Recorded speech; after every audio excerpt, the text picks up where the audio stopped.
If the fire detector goes off and says the battery's low, I apologize in advance. It just started doing that. Please, nobody be concerned or annoying about it. Okay.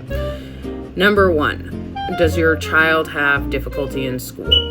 Are they on an IEP?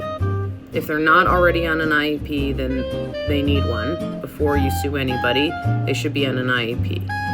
When you request an IEP, it's not necessary that you have a diagnosis then. Maybe teachers have speculated that your child has ADHD, but there's not a formal diagnosis yet. That's okay. That's okay. But you have to start, creating this paper trail that there is something wrong with my kid and their needs are not being met. And first, that starts by establishing what those needs would be and what those accommodations would be in your IEP.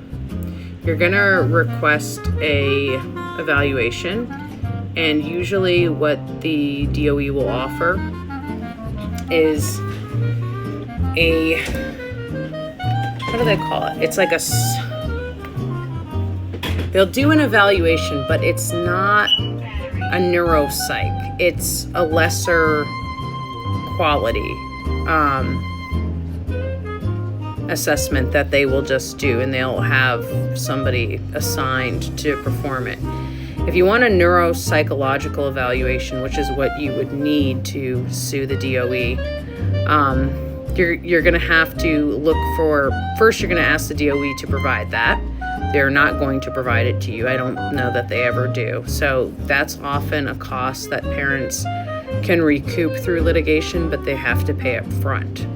The neuropsych is really important, not just because of the report it generates, but also because the doctor that performs it will need to be an expert witness if your claim ends up going before a hearing officer.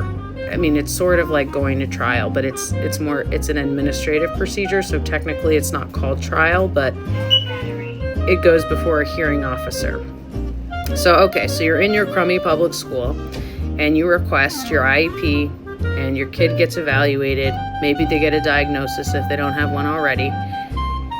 And then now what you have to do if you want to get them into a private school is you have to start looking into private schools and which ones would be a good fit for your child. And you can, if you get a special ed attorney, this is something they can help you with. They will know what placements work out, which placements tend to get reimbursed by the DOE and which ones don't.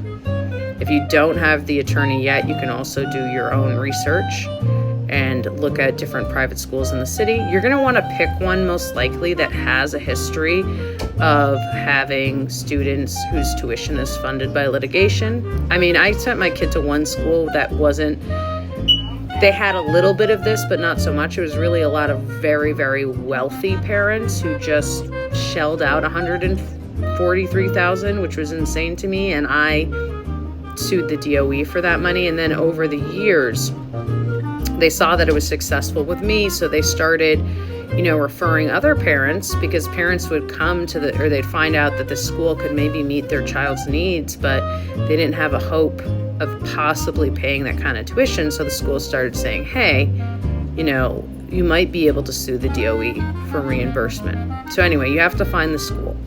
Then when you find the school that seems like it's going to be a good placement, you have to come up with an agreement with them. That's between you and them. Some schools, depending on how much money you have or what your income is, will let you enroll your child without paying any tuition up front.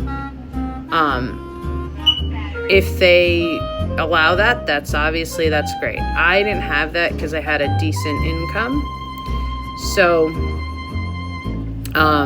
I had to pay like $20,000 up front. And then when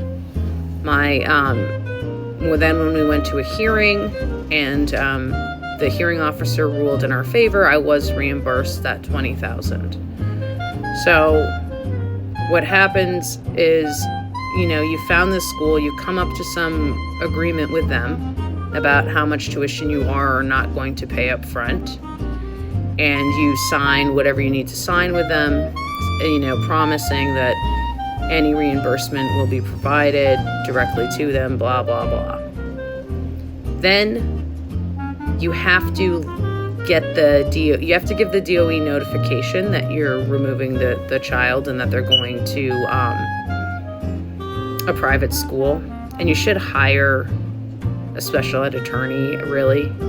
I would not recommend doing this on your own. Or you can even contact a nonprofit that does this kind of law. There's one called Advocates for Children in New York City, and this is all they do.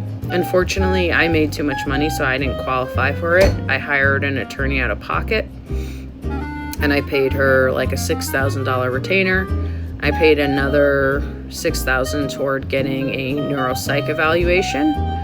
I was reimbursed that money as well when I won my case. So if you are in a financial situation where you can afford it, it is ultimately typically reimbursed if you're successful. But of course, that's a risk you take. So if you're looking for assistance, again, I would look at Advocates for Children. They have a website, they're big in New York. I have an attorney in New York. Her name's Noelle Bustani. You can find her. It's Noelle, Noelle, and her last name is Boostani.